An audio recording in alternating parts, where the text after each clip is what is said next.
Hello, everybody. Cole Cash here. I'm going to do a little recap on the 2018 Chicago Bears. The Bears had an incredible season. Nobody seen it coming. I called that they would be much improved this year with the addition of Roquan Smith and some other of the draft picks like Anthony Miller, who was incredible. And I figured Mitch would improve. And I also seen that I figured I did. When Nagy was hired as a head coach, I said people asked me, "Well, what do you think of him?" And I said, I don't know. I just said I don't know a lot about the guy. I said, but he seems like he knows what he's doing, and he really did. And he turned out to be what I consider to be the best coach of the year, the coach of the year guy. I mean, he should win coach of the year. Okay, and they go through preseason. They don't play the starters, and everybody's on the Bears. Why are you not playing the starters? Well, it turned out that Matt Nagy knows what he's talking about. He's a pretty smart guy, and it was the right decision. Uh, just before the season started, after the preseason and before the season started, the Bears pulled off a blockbuster trade, epic trade in trade histories, where they picked up Khalil Mack. And Khalil Mack is a monster. That dude is a monster. Thank you, John Gruden. Thank you, John Gruden. Every Bears fan should should buy some roses, some chocolates, nice bottle of wine, and mail it to John Gruden and the Oakland Raiders. Thank you. Khalil Mack was a dream this year. He was like having Lawrence Taylor. This dude was a dream. Good at everything. So, anyways, Bears went 12-4. They went 7-1 at home, defending Soldier Field. Their goal was to go 8-0. They went 7-1. They only lost in Soldier Field was to New England. Okay, and that was during a 2-game losing streak. After starting the season off really, really well, they started the season off 3-1. The Bears went 5-3 on the road. That's positive. That's good. That's good news. That's really good news. And so that come out to be a 12-4 record. In the first game against Green Bay, Chicago should have won that game. Let's just be honest. I mean, the Bears should have won that game. The Packers had no business winning that game. When Rodgers went down on the Roy Robinson Harris sack, he should have never. That dude he should have came back from that, but he did. Hey, he did, and give Rodgers credit. That dude come back and save the day. But if Kyle Fuller don't drop a pick, that seals the deal at the end of the game. The Bears win that game, and the final score is 23-17. Instead, it ended up being 23 for Chicago and 24 for Green Bay. Green Bay wins. This is their 100th season. Congratulations, good job. But your futures are soon to change. We'll move on to the next week in Soldier Field, another primetime game for the Bears, and this is against Seattle. Pete Carroll, Seattle Seahawks, Russell Wilson, first name Russell, last name Wilson, as some of you say. And Russell Wilson did not let down until the end, when he threw a pick six. The Prince of Mukamara. His first career pick six ever. Never did it before in his life. That's the first time he did it. Prince of Mukamara, pick six. Boom. Baby, the Bears win. And, that was a 24-17 victory. The game was closer the score was closer than what the game really said it was. The Bears probably should have won that by 2 scores, but you know how that works sometimes. And, pick six, fourth quarter, game clinching, Prince of Mukamara, great. Defense played great. It was a great game, and then, you move on to Arizona, and that was a tough fought game. That game showed character. That game showed the Bears' character. It really did, and it was just something incredible. The Bears come back and end up winning that game 16-14. 3 picks, knocked Sam Bradford out of the game, and they put the rookie in. That was Josh Rosen's first game, and the first team to pick off Josh Rosen was the Chicago Bears. So if he's a Hall of Famer, that's a great little tidbit of information, The Bears picked him off, and I mean, that is what it is. The Bears just dominated on defense in that game. They come back though; they were down. But they came back and they won, and there's nothing else you can say about that. I mean, that's just what that game was. It was a character building game, and it was closer than it probably should have been. Let's just be honest about that. And then you move on to Tampa Bay. Remember, Tampa Bay the week was lighting it up, man. They beat the Saints. They rolled through Carolina, come into Pittsburgh, and lost a heartbreaker. And everybody said, well, we don't know. But Fitzmagic was still rolling. He threw for a ton of yards, dude. Fitzmagic threw for a ton of yards in the first 3 games. And then he ran into a wrecking ball called the Chicago Bears defense of 2018. I mean, this defense was epic. It just had an epic defense. I mean, it's just great, and it's only going to get better. Everybody wants to say, oh, the defense was this, the offense was trash, and it was a top 10 defense last year, guys. It was a top 10 defense in 2017. Vic Fangio had his stay rolling, and then you get Khalil Mack, and it's like, I mean, that's like giving catnip to your cat. It's like steroids. It's it's just a shot of epinephrine, to a defense. You add a great player to an already great defense, but the defense just shut Fitzmagic down.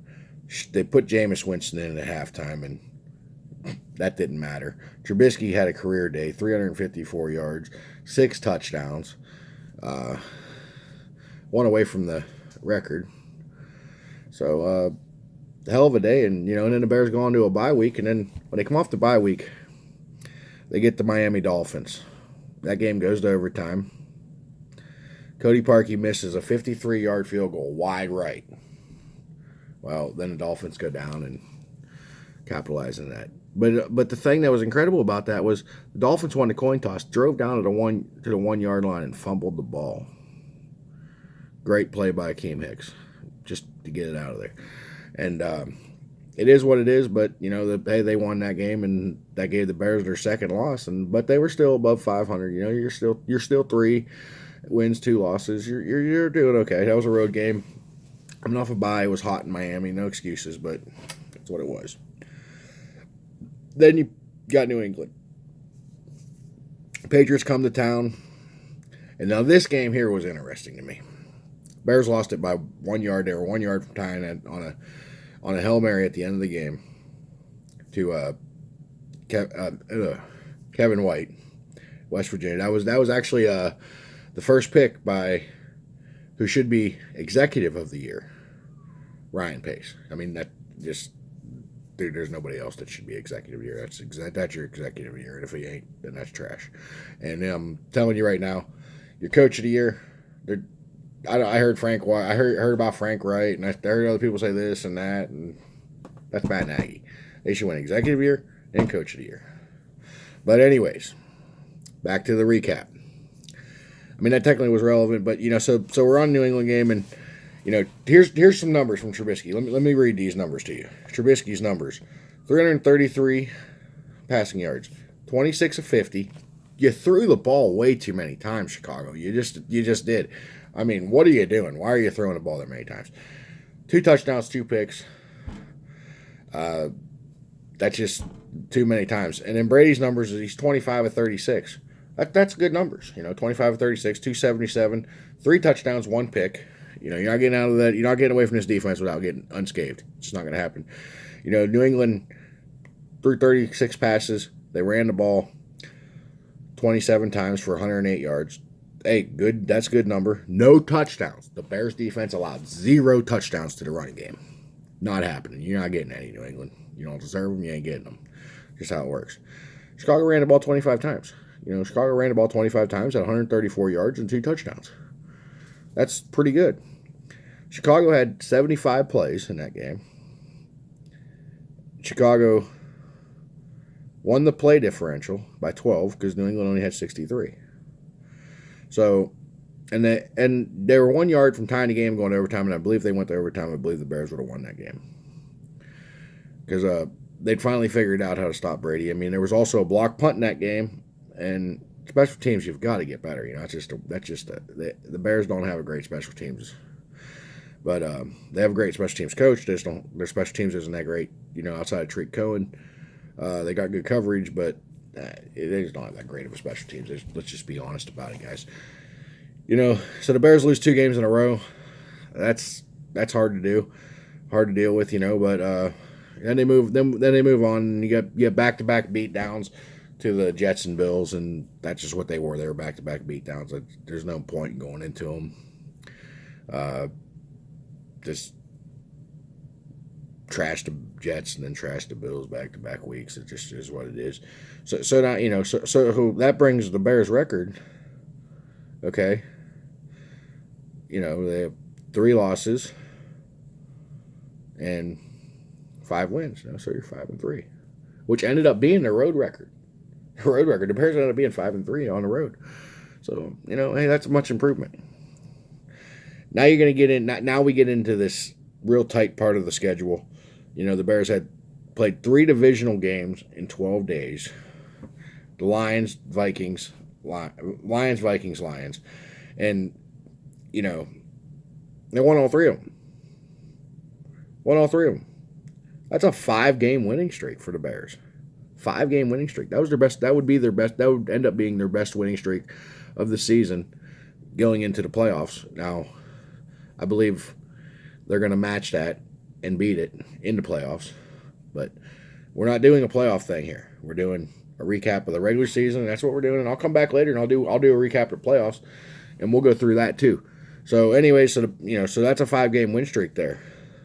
And Chase Daniels played in one of those games because in the first Minnesota game, it was a dirty hit, a late, dirty, cheap shot hit. It just unnecessary. It didn't need to happen, and it just is what it is. And so Harrison Smith is a dirty player. He's trash. He just is what he is, you know.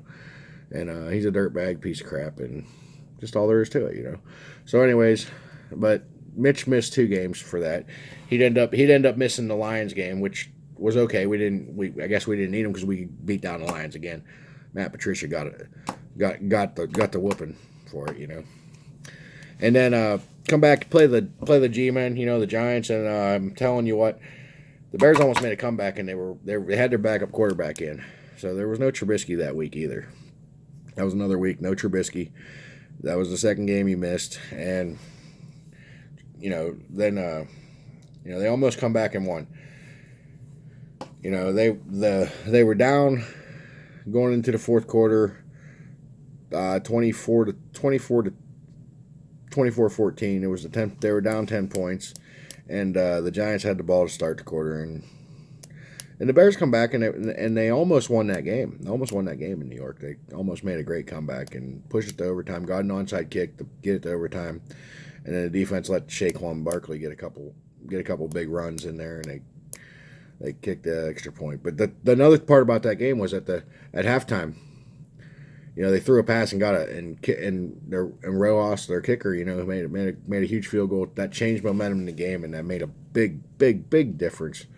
And because otherwise, you know, the Bears were leading going into halftime, and then they didn't, you know, the Giants come out and scored 14 points in the third quarter. Bears looked flat. They looked dead in the water, and that's why that 10-point, you know, coming back from down 10, where the Giants scored too, you know, so it wasn't like they didn't score. You know, Giants kicked another field goal.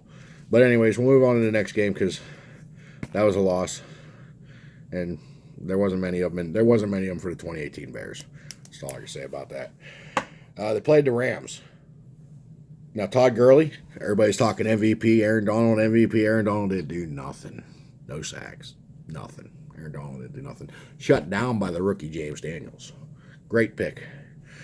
They got to get James Daniels in the second round. That dude was a monster from Iowa. You know, and he's a 20-year-old kid, so he's got a lot of growing to do. He's gonna be a great player. I really think he's going to be a good player. Everybody wants to talk about kid from Notre Dame, Nelson, but I think you can't talk. You can't say who's the best guard in that draft until we get 10 years down the road. Because I'm not sure it's going to be James Daniels. I think it'll probably be Nelson, but I think James Daniels will be in the conversation now. But anyways, James Daniels shut him down. And there was help from Leno and stuff, and Cody Whitehair helped out a lot. But so anyways, so you get that done. You take out their no pressure from Sue ain't doing nothing. He ain't, and neither is that Aaron Donald. One of the guys that talked about MVP.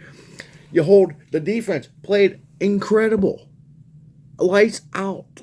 It was a 15-6 final score. The Bears win that game. But let me read you Todd Gurley's numbers. Todd Gurley. Okay. This is the great Todd Gurley. 11 carries, 28 yards, no touchdowns. Let me read you Goff's numbers. 20 of 44, 180 yards. 180 yards for the greatest show on turf. The second coming of the greatest show on turf is, as we've been told, and it's actually probably the greatest show on grass because they don't actually play on turf. But whatever. We won't hurt them too bad on that, I guess. But 4 picks, 180 yards, 4 picks. Dude, you're not beating anybody. You play like that, you ain't beating anybody. And then I hear, it was cold. It's football, dude. It's always cold, You got to be able to play in the cold. It just is what it is. It wasn't like it was snowing, or it wasn't the fog bowl with the, when the Bears played the Eagles, which they got the Eagles next week, actually. But we haven't got that far yet. So that brings me to my next game that the Bears played. It was I call it the revenge game, Green Bay revenge game. Because remember in the first week played Green Bay and Kyle Fuller intercepts that pass, that the game's over. So move on to this one here. The Bears dominated. Just did what they had to do. Beat Green Bay, knocking them out of the playoffs too. They were in a playoff chance. They had to win the rest of their games to get in and need a little bit of help, but they were in. They were technically in. Had an opportunity to be in the playoffs, and the Bears ended that by eliminating them. And that was great. That was a good deal. It was a home game though, but hey, it is what it is. And Bears would finish out their 2018 season on the road. Okay. You move on. They beat the Niners, and the Niners can be a pretty dirty team. You got Richard Sherman, who I don't have much respect for to begin with. A great player, horrible human. Just is what it is. But he had a late hit in the game. 3 guys got thrown out. Richard Sherman was one of them. Anthony Miller actually got thrown out for pushing a guy. I mean, come on, there's pushing and shoving after every play. It's a joke. The referees are horrible and atrocious in the NFL. There will be another video to address that. I'll have some video evidence to show you what I'm talking about. But if you watch football, you already know the referees are terrible. But so anyways, move on to the final game, Minnesota. This is basically a playoff game. Minnesota, all you got to do is win and you're in, baby, and you're at home. Didn't happen. That didn't happen. The Vikings fell apart. Kirk Cousins cannot handle pressure. And he certainly couldn't handle the Bears defense. And it was all pressure, okay? It was 24-10, but it really should have been 31-3. The touchdown that Minnesota had was just absolutely trash. It was a trash touchdown. It was basically garbage. They called every penalty they could to get Minnesota down the field, so Minnesota could continue to make first downs by referee giving them penalty yards, and then they give them a weak first down where the spot was bad. Even the guys in the booth were like, I don't know what's going on here, because the referees were literally hashtag fix and trying to fix the game, get the Vikings in there. They wanted the Vikings into the playoffs for some reason. I don't know why the NFL wanted them in there. A guy that wears purple and wears a guy with braids and when he wears purple. I mean, how tough can that guy possibly be? So, anyways, these ain't the purple people eaters of the 70s either. The Bears just absolutely rolled them. Minnesota was 1 for 11, and the Bears were 1 for 11 on third down, and the Bears were 67% of the time they completed it, and it should have been higher because there was a few times where there's penalties where the Bears actually completed a third down, and there was a penalty that would push them back so far that they didn't complete it, and sometimes they would even complete those. So that's the 2018 recap of the season for the Bears. They were 12-4. They went 7-1 at home and 5-3 on the road. Please like this video. Please subscribe to the channel. Every subscription and every like is absolutely appreciated. I love you guys. I will put out some more videos, and I'll try to keep them a little shorter. I'm sorry about it being so long. But you guys have a great day, and bear down.